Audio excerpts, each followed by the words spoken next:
2045. L'Europe entre dans l'année que tout le monde redoutait, mais que personne n'avait prévue. L'Union européenne ne s'est pas encore effondrée, mais la machine qui la maintient ensemble commence à montrer ses failles. Les frontières se durcissent, les gouvernements défient ouvertement Bruxelles, la monnaie commune est sous pression. Et pour la première fois, les dirigeants ne se demandent pas comment réparer l'UE. Ils se demandent ce qui se passera si elle ne peut pas être réparée du tout. Cette vidéo ne prédit pas un effondrement. Il s'agit de cartographier la réaction en chaîne. Ce qui se fissure d'abord, ce qui était remplacé ensuite, et à quelle vitesse l'UE commence à être perçue, comme si elle était secondaire, puis insignifiante. Les signes sont là depuis des décennies, mais il est difficile d'y remédier, parce que le système ne fonctionne que lorsque tout le monde suit les mêmes règles. Et en ce moment, ce n'est pas le cas. L'UE est une large union politique et économique. 27 pays qui travaillent ensemble sur les lois, le commerce et des règles communes. Il y a aussi l'espace Schengen, une zone de libre circulation sans passeport en Europe, où la plupart des contrôles frontaliers intérieurs ont disparu. Il comprend la plupart des pays de l'UE, ainsi que quelques pays non membres, comme la Suisse et la Norvège, et ce n'est pas non plus une correspondance parfaite. L'Irlande fait partie de l'UE, mais pas de l'espace Schengen, tandis que la Norvège, l'Islande, la Suisse et le Liechtenstein sont dans Schengen mais pas dans l'UE. Vous me suivez toujours ? Si vous voulez une feuille de route, commencez par la gestion de crise d'une organisation. Pour l'Europe, le point de départ évident, ce sont les frontières. Pendant des décennies, les frontières intérieures étaient presque invisibles, les gens circulaient librement. Les États-Unis ont grandi rapidement, en partie parce qu'ils fonctionnaient comme un grand marché ouvert.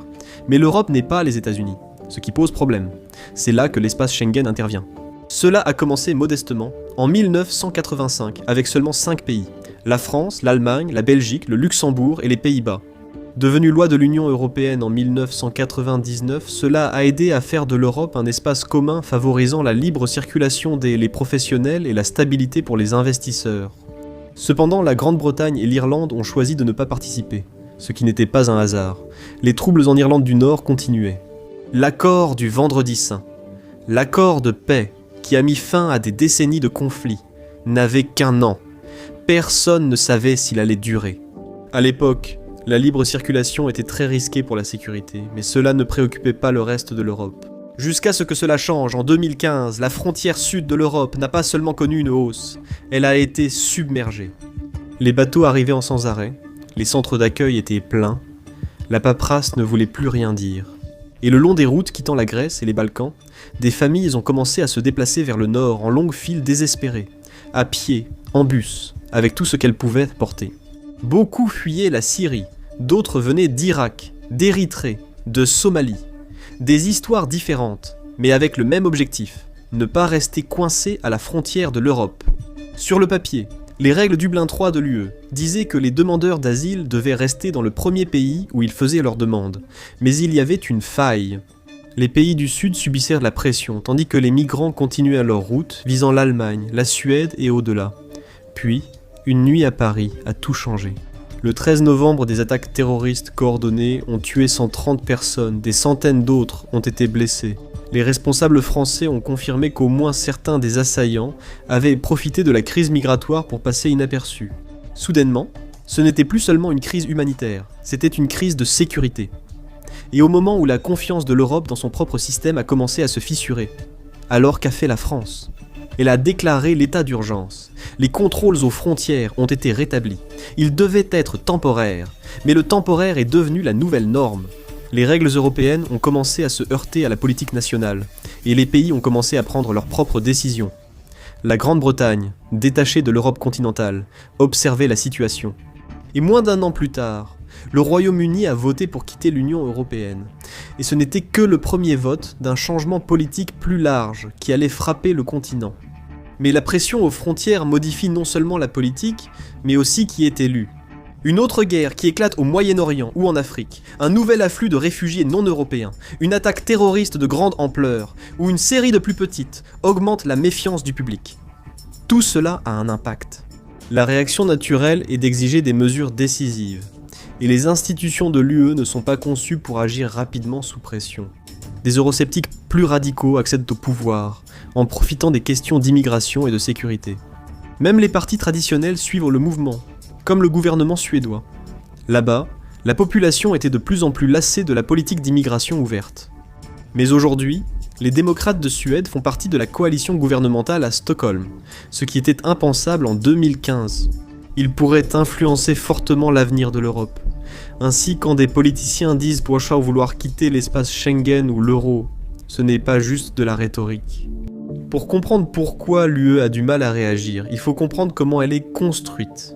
L'Union européenne ne se décrit pas officiellement comme une confédération, mais en pratique, elle partage de nombreuses caractéristiques similaires, avec quelques différences importantes.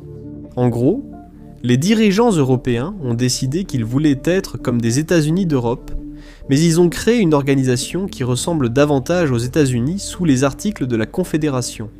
Les critiques appellent à cela le déficit démocratique de l'UE. En cas de crise, l'UE ne peut pas fonctionner comme un pays parce qu'elle n'en est tout simplement pas un, ce qui n'est pas idéal. Quand un scandale éclate et affaiblit encore la confiance du public. Un gros scandale a éclaté en 2022, lorsque des documents divulgués ont révélé que des responsables du Parlement auraient accepté des pots de vin de la part des Qataris.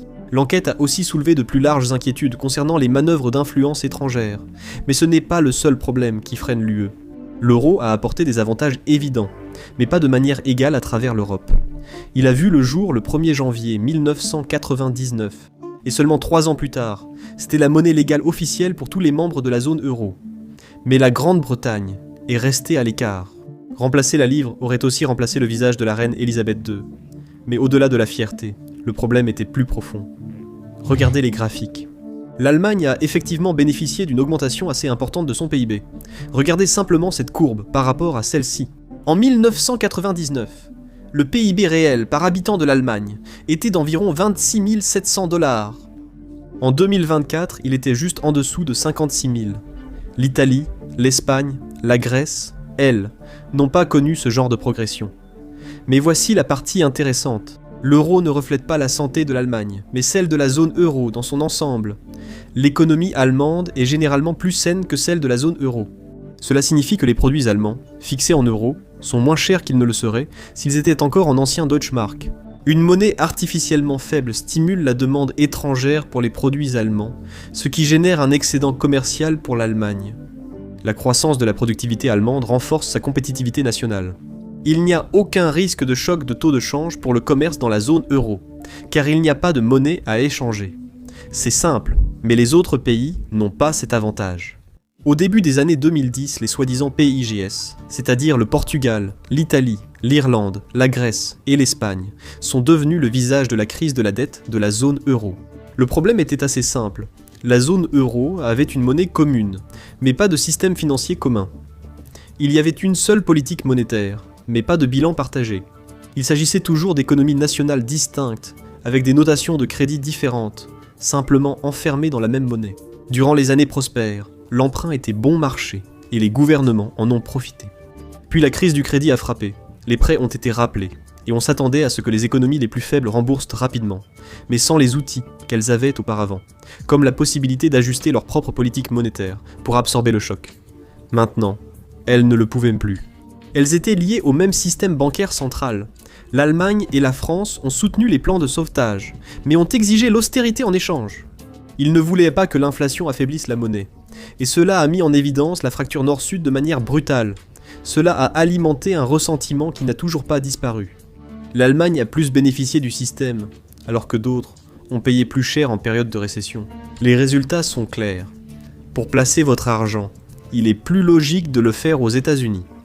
Cela signifie que l'euro s'affaiblit et que l'UE perçoit moins de recettes fiscales issues des investissements. Ajoutez à cela des décisions énergétiques avec d'importants compromis. L'Europe souhaitait mener la sortie des combustibles fossiles, mais la transition a créé de nouvelles vulnérabilités.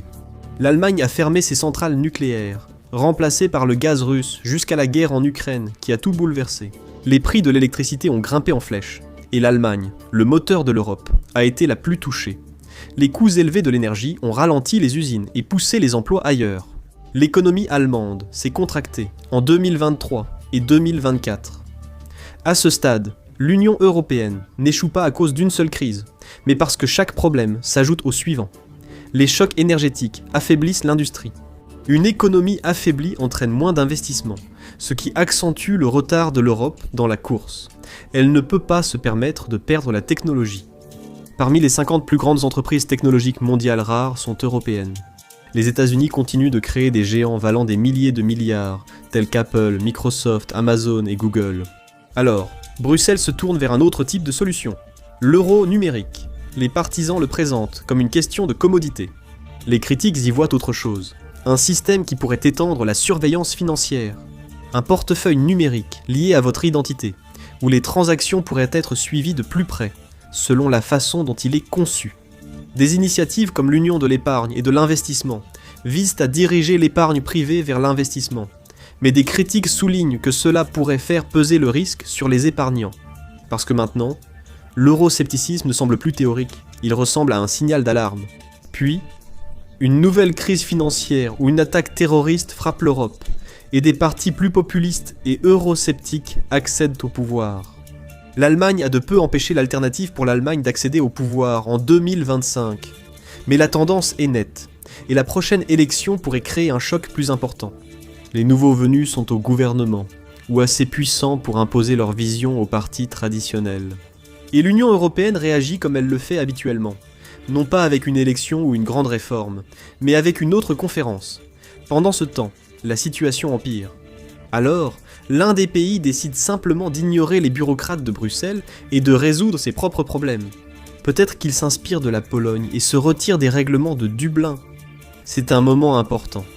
Parce qu'une fois qu'un pays ignore ouvertement la loi sur l'asile de l'UE, la question ne porte plus sur la paperasse, mais sur les frontières. Qu'est-ce qui empêcherait un pays de se retirer complètement de Schengen ? En ce moment, le candidat le plus probable pour cela est sans doute la Suède. Les démocrates suédois sont là pour durer. Cela pourrait être une attaque terroriste ou une émeute, ce qui suffirait aux démocrates suédois pour gagner en influence. Actuellement, ils veulent surtout renégocier la position de la Suède dans l'accord de Schengen. Avec la crise et la faiblesse de l'Europe, ils ont désormais le poids pour agir. Et Schengen réagit plus vite. L'Union européenne manque d'autorité réelle pour contraindre les États membres. Ce n'est pas comme le gouvernement fédéral américain, qui pouvait lever une armée quand le Sud a décidé de faire sécession en 1861. Le succès suédois pousse d'autres pays attirant des migrants à refuser aussi de les accueillir. Et pendant que cela se passe, la Grèce et l'Italie ont leurs propres problèmes économiques. En difficulté, ils décident non de riposter en se retirant de l'euro. La France a également viré davantage à droite, et elle décide de saisir l'occasion de redresser ses finances en réintroduisant le franc. La France ne sort pas immédiatement, mais la direction est désormais évidente. Disons qu'une autre récession économique survient. Les gouvernements nationaux se retrouvent soudain impuissants à fournir une aide par la bonne politique monétaire. Les gens commencent à paniquer et à manifester, et puis cela arrive. L'un des membres de l'UE cède à la pression populaire et quitte l'euro. Le candidat le plus probable serait l'un de ceux que vous connaissez bien maintenant, l'Italie, l'Espagne ou la Grèce. Mais il existe une autre possibilité, bien plus dommageable. La France a été en plein chaos récemment. Le ratio dette PIB du pays est de 111%. Bien sûr, c'est beaucoup plus bas que la Grèce, mais à peu près équivalent à l'Espagne et supérieur à celui du Portugal. Mais ça, c'est juste la dette publique. Si on ajoute la dette du secteur privé et des ménages, on obtient une dette consolidée de 350% du PIB. Vous pouvez donc maintenant voir comment les dominos commencent vraiment à tomber. Le peuple exige un changement, et le gouvernement cède. La France a toujours été le risque, maintenant c'est le point de rupture. Sans la France, l'euro ne peut survivre. Le chaos grandit, les obligations et actifs en euros deviennent incontrôlables. Les gens sont perdus et le commerce s'arrête presque. La crise financière empire fortement. Dans les faits, l'UE cesse de fonctionner comme avant. Le commerce mondial est la première victime. L'UE est l'un des plus grands partenaires commerciaux des États-Unis. Cela signifie que c'est aussi le plus grand client pour le pétrole et le gaz naturel américain. Maintenant, qui sait ? Donc, les producteurs américains doivent augmenter les prix pour les clients nationaux afin de compenser le manque à gagner. Cela signifie que l'économie américaine ralentit ou se contracte. L'Union européenne est le deuxième plus grand partenaire commercial de la Chine, et c'est un partenaire qu'elle ne peut pas se permettre de perdre. Un effondrement de la demande européenne plongerait la Chine encore plus profondément dans la récession. La Russie verrait le chaos en Europe comme une occasion de faire pression sur l'Ukraine et de tester les pays baltes, misant sur l'inaction de l'Occident. De retour en Europe, c'est le scénario cauchemardesque. Le choc économique se transforme en vide sécuritaire, et soudain, l'Union européenne ne lutte plus seulement pour rester unie, mais aussi pour rester en sécurité. Alors, que fait l'Europe ? Eh bien, rien de tel que la menace d'une invasion pour remettre de l'ordre chez soi. Donc, l'Europe trouvera probablement un moyen de se rassembler à nouveau, mais sous une forme différente. Pensez à quelque chose comme la Communauté économique européenne avant le traité de Maastricht de 1992. Une zone de libre-échange. Bien. Rassembler tout le monde sans mandat démocratique ni politique économique beaucoup plus centralisée. Mauvais.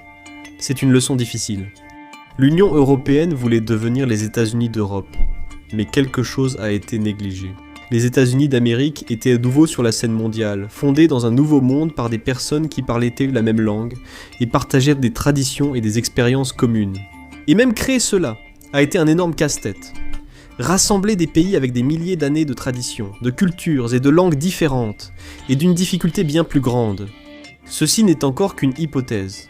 Il y a beaucoup à perdre si l'Union européenne s'effondre. Cela suffit généralement à retenir les gens. Mais il y a probablement une prédiction sûre à faire. Quelles que soient les institutions européennes qui existeront à la fin du siècle, elles seront très différentes de celles qui existaient au début. Merci de m'avoir rejoint aujourd'hui. Si la vidéo vous a plu et que vous souhaitez en voir d'autres, abonnez-vous et activez les notifications. Cela fait une réelle différence.